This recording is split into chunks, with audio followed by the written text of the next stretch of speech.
Hi again, everyone. I'm Bob Burg. Welcome to our newest episode of Go Giver Influencers. And this episode is entitled Influential Selling. I feel like there should be an echo on there. It's so dramatic. Influential selling. Because, you know, that's really what selling is. Selling is influential. You are moving a person to action. And if you're doing it the right way, you're doing it in such a way that you are benefiting that person. And we have a guest that is going to talk all about that today, and he's certainly an expert in that regard. You know, when I first began selling, and I often tell the story, I knew nothing about it. I figured it was, you know, you go in, you knock on doors, make calls, talk to people, tell them about your product or service, and it was mostly about talking, right? Blah, blah, blah. This is what it is, blah, blah, blah. And you made the sale. And I remember that was pretty much the training I got, by the way, the first place where I worked. And the guy was like that old school of selling. He was an old, crusty old guy, and he said, go in there, get him to sign the contract, and get the heck out of there. And what did I know? And I realized that was not working for me. It was certainly not congruent with my style, with my personality. And it wasn't until I went into a bookstore after floundering for about 3 months, and I saw books by Tom Hopkins and Zig Ziglar, and I saw, wow, there's actually a way to sell, and it's in a way you can feel good about. I know you're bringing value to others, and I learned their system, and in a fairly short period of time, my sales really began to go well. Why? Because I had a system, a methodology for doing so. To this day, I define a system as simply the process of predictably achieving a goal based on a logical and specific set of how-to principles. The key being predictability. If it's been proven that by doing A, you'll get the desired result of B, then you know that all you need to do is A and continue to do A, and eventually you'll get the desired results of B. That's a system. That's a methodology.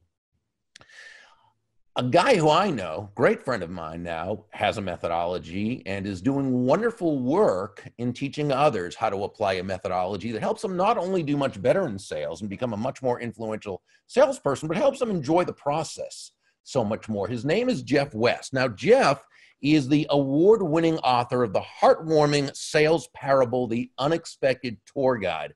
People like Tom Hopkins and Brian Tracy and yours truly did blurbs for this book when it first came out. We were all deeply touched by it, and it's a wonderful, wonderful book. He's been quoted as a source for publications such as Sales and Marketing Management Magazine, Peak Sales Recruiting, National Federation of Independent Businesses. He's appeared on many. He's been a guest contributor for many blogs, including ours.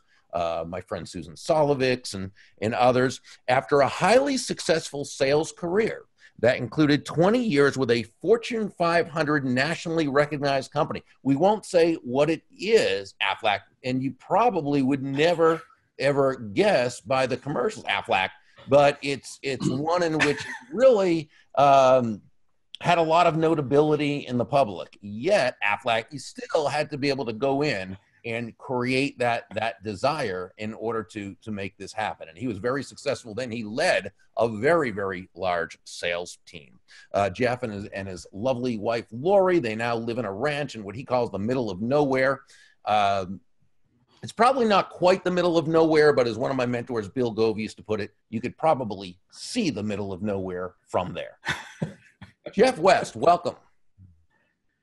Thank you, my brother from another mother. It's good to be here today. Absolutely. My absolute pleasure. Great to have you. And I'm going to ask you to tell me to share with everybody first a story you shared with me, which I got to admit, I had forgotten. This is years after we became friends, after coming in to speak at your state sales convention and so forth. And we became friends but I forgot all about the story, how we first met, which you like to tell. So I want to hear it again because I haven't heard it for a while, and I enjoy it every time I hear it. Well, it is definitely one of my favorite stories. Back, let me set this up first. Back in the year 2000, I had a sales mentor give me 2 books that I credit for really changing the direction of my career. The first book was John Maxwell's 21 Irrefutable Laws of Leadership, and it really taught me how to be a much greater leader. The second was a book by an author that I actually wasn't that familiar with. It's a guy named Bob Burg, and he wrote a book called Endless Referrals. And my sales mentor gave me both of those books, and he says, you need to read these books. And I, being the strong opinionated kind of guy I am, I said, you know what? I think I'll read those books. But anyway, it totally changed how I prospected. It totally changed how I worked and how I networked. But from that point forward, my career really took off. And I had been recommending endless referrals to so many people. Every time I would speak in front of sales organizations or in front of sales training schools, I would recommend the book. Well, one day as a regional sales coordinator with Aflac, I was sitting in my office in Plano, Texas. And my administrator buzzed me on the phone and she says, you have a guy on the line named Bob Burg. I said, yeah, I'm sure I do. Yeah, that's right. I thought one of my friends was playing a joke on me. And then she buzzed you on through and I said, hello, this is Jeff. And you said, hi, Jeff, this is Bob Burg. And I said, sure it is, fella. I started laughing.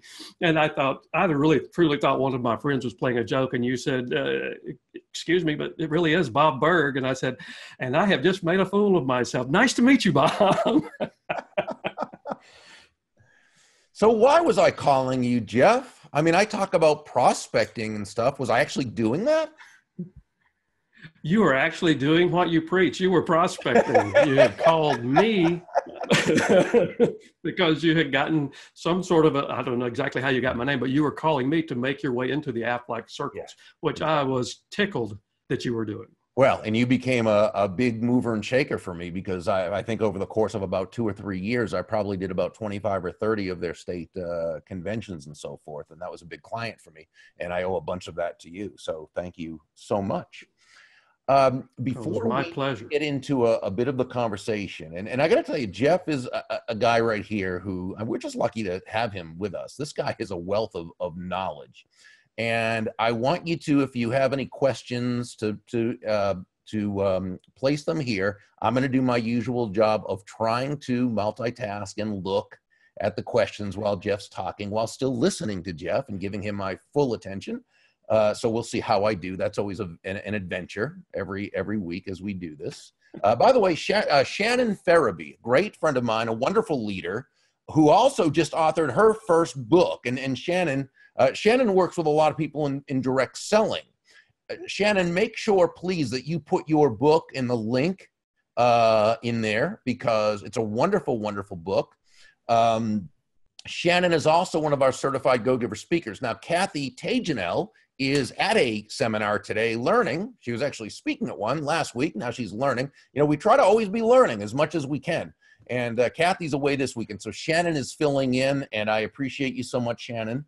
And so anyway, if you have questions for Jeff, or if you have a question for me, though I don't know what it could possibly be while Jeff's here, just go ahead and put it right there. Jeff, you've written a series of articles. And by the way, want to just do this. And Shannon, if you want to put these in, Jeff's URL is jeffcwest.com, jeffcwest.com.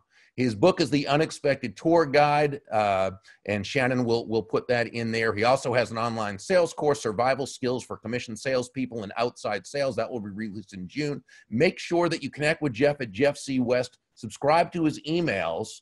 I get these. Very, very good. And this guy is a great storyteller.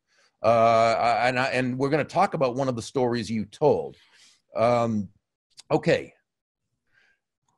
It was about one of your first times prospecting, and it was, if you're in sales, have you ever been knocking on doors, and there was a sign that said, no solicitors, right? No solicitors. I always feel like I'm going to go in that door and go to the next one, and it says, I told you, no solicitor, right? But you know, it's scary to hear that. But you were a young, up-and-coming salesperson, and you saw this sign, and you walked in, and you felt like you were going to be attacked by who?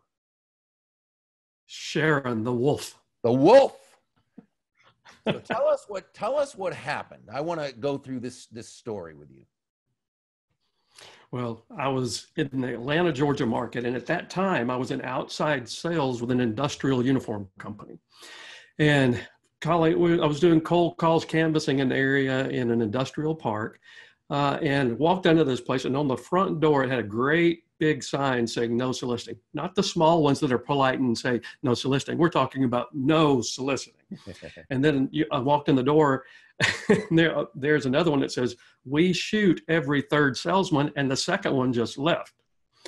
And then I looked, and there sat a lady at the front desk, and she had a sign in front of her that says, 98% angel, 2% something else. Be careful. You never know what you're going to get.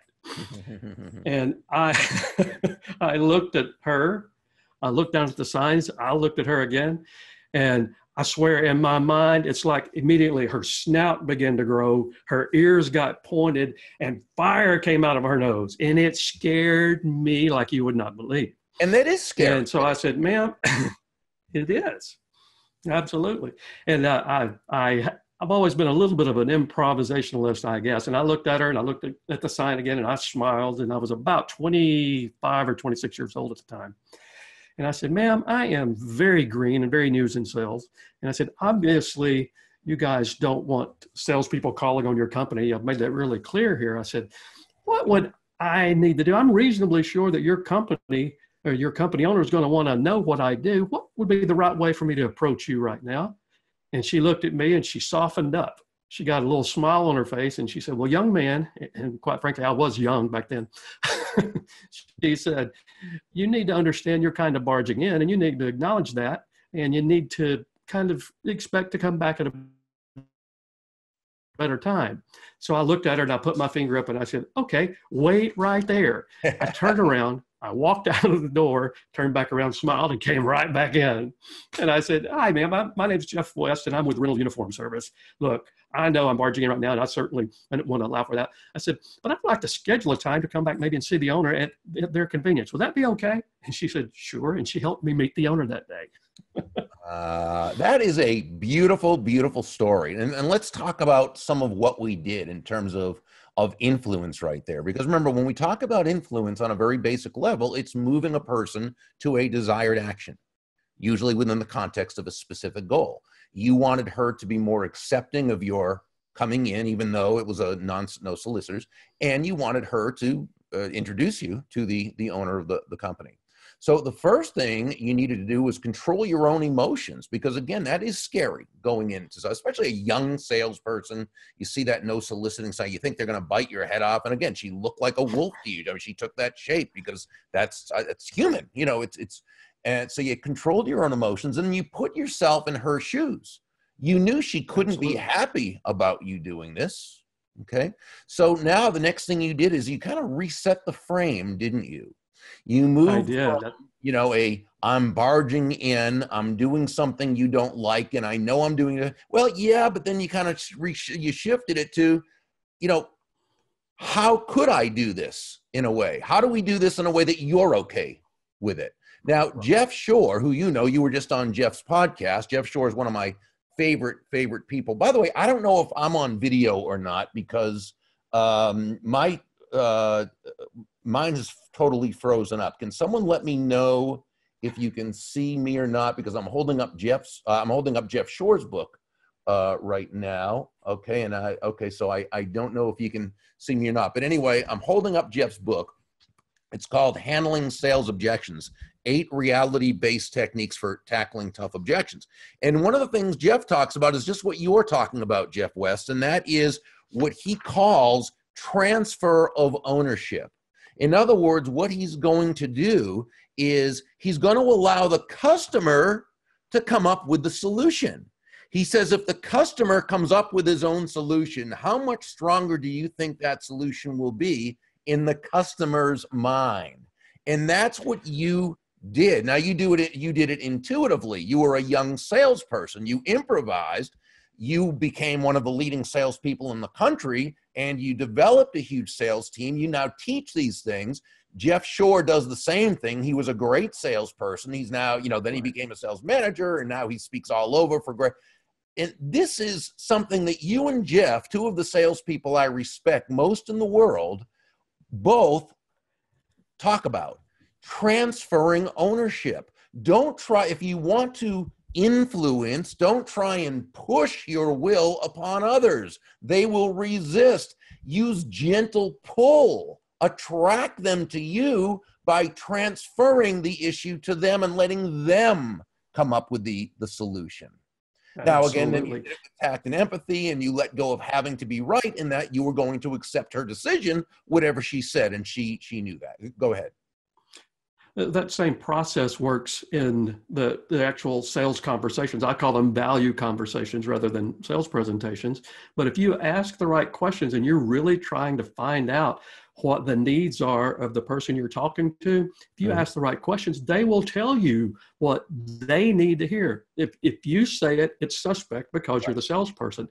But if you ask great questions, they'll say it. And if they say it, it's the gospel truth. Right, of course, and that's why discovery is just the most important thing. You know, I'm sure when you went into an office of someone when you were selling the Aflac product, you know, not every one of them was going to have the same desire. Now they wanted their people to be covered, but they may not have the same reasons for doing so. They may not have the same look at why this would be right. So you ask questions, you find out. It's the only way we can discover what that prospective customer needs, wants, and desires. We have to ask, and then we listen. Now, Absolutely. Go ahead, Jeff. Well, they in that context too, especially with the business model that we had with Aflac, you had different points of view from the owner of the company who was going to decide whether or not to allow you to visit with the employees, and then the employees had themselves, of course. Exactly. So you're right. And we approached the business owner. I would ask the business owner questions about that would take money they were currently spending in the employee arena and redirect some of that money back to their bottom line profit so they could keep it. That was kind of where we would focus. Where with the employees, it was more about protecting them if they're missing work due to an accident or illness. Yeah. Okay. Now let me move to another area, and this is as you were building up a sales team. When it came to sales leadership, did you kind of take to that right away? Absolutely. It was something that I had to learn, but I think I had a natural flair for that. Okay. So go ahead. No, go ahead. Okay. You were building up a team. You have different people coming in at kind of different levels of, I would guess, sales experience. Some came from somewhere else. They've been salespeople for 10 years. They had to now learn something new. Some people were like you were when you started, just rookies. How did you kind of get into their heads in the positive way, stepping into their shoes at the best way we can, and discover what was going to best help them create the environment for their success? Well, the primary thing that I did instinctively was something that I now have actually branded, and I refer to it as fusion points, engage the science of persistence. But what I naturally did is I tried to create moments with them where we were connecting with their emotion and their logic at the same time. I would give them good, solid sales training based on where they were. But I also tried very hard to create a positive emotional context with a relationship, not only with me, but with Aflac as a company. And it will work in any sales model with any company if they'll do that. But the key is I would work very hard to do things like recognize them for performance that was well done. I made a point with my top producers to send out little notes to them, handwritten notes, and emails sometimes, but more often handwritten notes. Mm-hmm. But and every time we would get together for sales training, I would focus on them. I would spend time shaking hands, touching them, letting them know that I cared about them, and more than just as salespeople, and I cared about them as people. And we could do some great things together. They responded well to that, and they looked to bring that same connection back. Okay. I want to go to a couple of resources to follow Jeff and take advantage of some great weekly coaching emails and tools. This is what I was telling you about that I subscribe to, and I'm just blown away by how fantastic these are. Text the word fusion, F-U-S-I-O-N. I have caps here. Does it have to be in capital letters or no? No, it does not have to be caps. So F-U-S-I-O-N, and text that word to 66866, or visit, and Shannon has already put that down there, jeffcwest.com. Okay, now,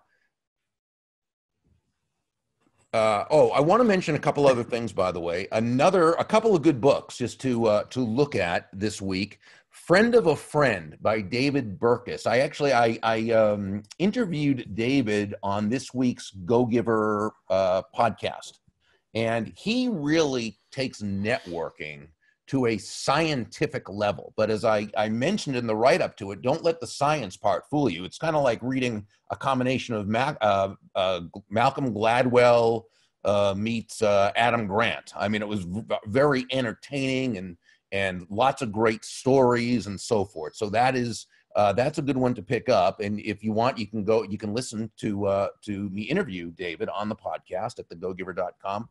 I think Shannon will probably put that link in there. Also, my friend Mike Robbins came out with a new book. I ordered it, haven't read it yet, ordered it. I know anything Mike Robbins does is great. And it's called Bring Your Whole Self to Work. Bring Your Whole Self to Work by Mike Robbins. And eventually we'll get him on this show and on the podcast. And, so that's some great work. And again, all Jeff's books you want to make sure to get. Now I'm looking again just to see if anybody has any questions. Okay. And let us move forth. By the way, I think your lovely wife and your lovely mother-in-law have both joined the chat. Is your mom-in-law's name Gail Harmon? It is. Okay. It is. She's actually the nicest person I know. You're second. You dropped to number 2 once I met Gail, but you still were the nicest. Okay. To 3, you mean, because your wife Lori is, of course, the nicest. Oh, of course. Harumph. Okay. Let's go back to sales. Tell me a war story. What was one of those times where you just maybe had trouble getting in to see someone for whatever reason it was? They had their mind made up, don't confuse me with the facts, and you were either able to get in to see them and it went great or it didn't. I don't know. Let's hear a Jeff West story. Well, probably one that I would tell is there was an account that when I was a district manager with Aflac, there was a school district that one of my new agents and I had called on together. And he was very nervous about things. And he actually didn't stay in sales. He ended up going to take a different job. But I just kept in contact with that account. And it took about 8 months of following up and being pleasant and being the kind of person that they would want to be around to actually even get it just a little bit into that account. And then a year later, it became the largest account that I ever opened in my entire life because it was about building that fusion over time. Wow. There's a funny story about a friend of mine too, Bob. He was calling on an account up in Wichita Falls, Texas. Yeah. And he said that the owner of the company actually ran him out of the business. He didn't want salesmen in there, and he ran him out of the business. And then he did something that I taught that I really learned from you. He sent the guy a handwritten thank you note. And he said, "Hey, I just wanted to thank you for throwing me out of your business. It was very nice to meet you." And the guy called him back and he said, "Hey, you've got to come back in here. You're the first salesperson in my life to ever thank me for throwing you out." And he got the account. I've told you the power of a thank you note. You never know what's going to happen with that. You're absolutely right. Hey, there's something special that I'm doing. There's something special that I'm doing.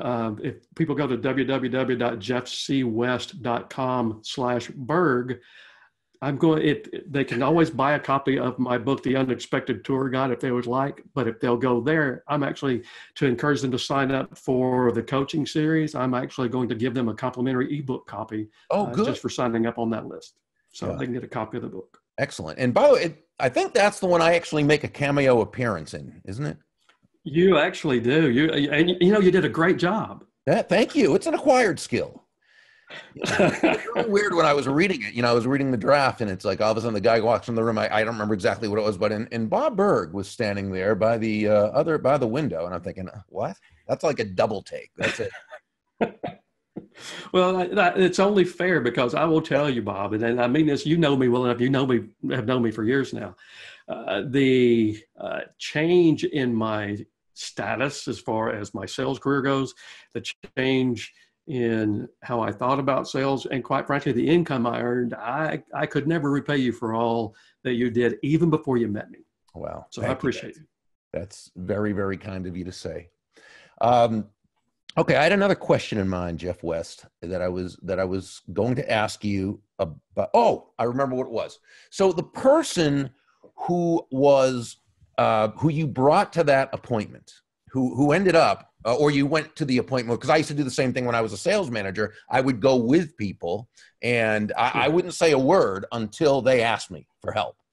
And I also insisted, though, that when they were watching me and observing, that they did not say a word, that they did not try to save me from myself. You know, I don't know if you had that same rules. It doesn't work that way when but what did you find in terms of how effective did you feel it was as a manager, sales leader, to go with people and observe them and to have them observe you? How did you feel for those who are watching this and maybe are just beginning to be a sales manager, sales leader? How do you find that is in terms of effectiveness?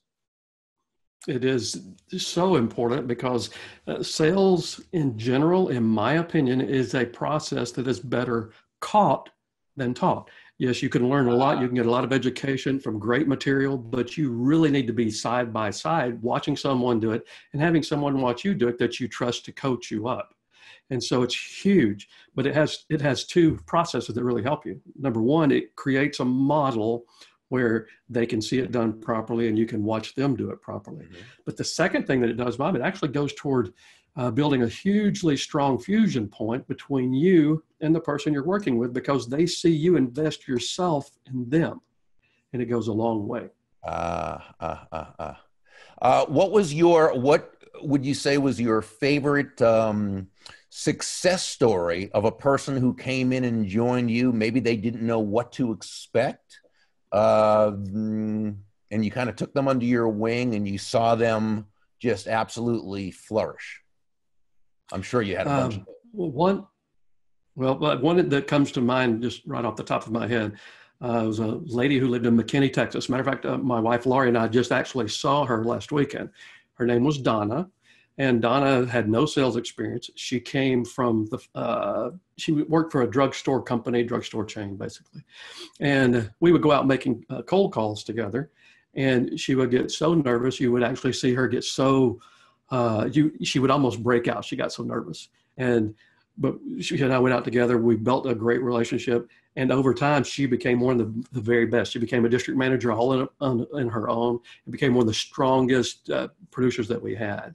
And then my other second favorite story is one of my best friends, a guy named Brian up in Jacksboro, Texas. He started with Aflac and was promoted to management. It was a very rural area of Texas, and the manager over that area had stepped down and retired. So Brian got the job, and he struggled because he didn't have any training. The guy had never even gone out with him. And so after a couple of months, he said, "Look, I want to step back down." And he said, "I want you to put me with Jeff." And he said, "I want you to train me just like a brand new associate." And so Brian and I went out together making calls, and literally his career took off. He worked his way all the way up to regional manager. He's now actually an advisor with Edward Jones Company. He's a great guy. I love it. I love it. Love those stories. Okay. We're just about to end, but we just had a question come in, of course, at the very, very end. A few minutes. Is that okay? Sure. Absolutely. All right. Stephanie Newman, a wonderful person, and writes, "I sell website design services.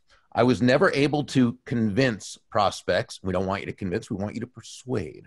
At interviews, to convince prospects to buy unless they had already made up their minds that they want a new website. I can see that they really need my services and they will benefit greatly. What is it that I do wrong? Okay, I see a couple issues there, and let's just set this frame for a second. Sells website design services, wasn't able to, going to say, persuade prospects unless they had already made up their minds that they want a new website. Well, one thing there is they do have to make up their mind first that they want it, because they're not buying it because you think they should have it. They're only going to buy it because they believe they need it. Now, sometimes people have a need and they don't know it. And that is part of sales. Part of sales is helping a person see they need it. That's where the sales part of consulting and teaching and guiding. And we need to ask questions that allow that person who doesn't know enough, doesn't know as much about their needs in that area as we probably do, because we do this all the time. So what is it that I do wrong? Probably, and Jeff, I'll throw it over to you in a second, but probably just a matter of have you come up with a game plan for being able to engage someone in a conversation who doesn't yet know that they need it. So through a series of questions that you can ask every time, you're able to help them discover their need. Jeff, go ahead. Absolutely. And what I would do is I would encourage you to make a list of all the different needs that would make a person who doesn't have a website want a website, whatever the business might be. Just think in terms of what would be the needs that would make them want a website. And then rather than you tell them those needs, design a series of questions that would get the person thinking about how busy they are, or whatever the right circumstances would be. But design a series of questions that you could ask that would get that person to walk through the exercise in their own mind and come up with the answer that, a website sure would help me out right now. And then hold back just a little bit, because when you're going to get 2 or 3 needs, rather than tell them immediately, hey, I've got this, get 2 or 3 and say, you know what, I've got some good news for you. There's some things you just told me that you wanted to do. I can actually help you do, and then present your solution. I love it. What a gem. Thank you. That was great. Okay, couple things as we end. Jeff's book, The Unexpected Tour Guide. You can actually get that book, a copy of it for free. Tell them one more time how to do that, Jeff. Go to, if you text FUSION, FUSION, to 66866, that will put you on the link so that we can do that for you. Also, if you will go to www.jeffcwest.com/Burg, B-U-R-G. I've set up a special link that will do it there. I did not know you were going to do that. That was cool. Thank you so much for doing that. Let's see. And we have this kind of new book out called The Go-Giver Influencer. If you haven't gotten that yet, visit www.thegogiver, without the hyphen, thegogiver.com, and just click on that little purple cover, and it will take you to where you can get the first 2 pages, and then you can click through to Amazon or wherever you'd like. Make sure you also connect with Jeff for his services. If you have a company conference coming up, make sure you bring Jeff in to speak. He will be awesome. Or for any coaching, consulting, any of that. He's just, the guy is, as you saw, he is the real deal. Anyway, until next week, and for my great friend Jeff West, I'm Bob Burg, wishing you an awesome day and a terrific week.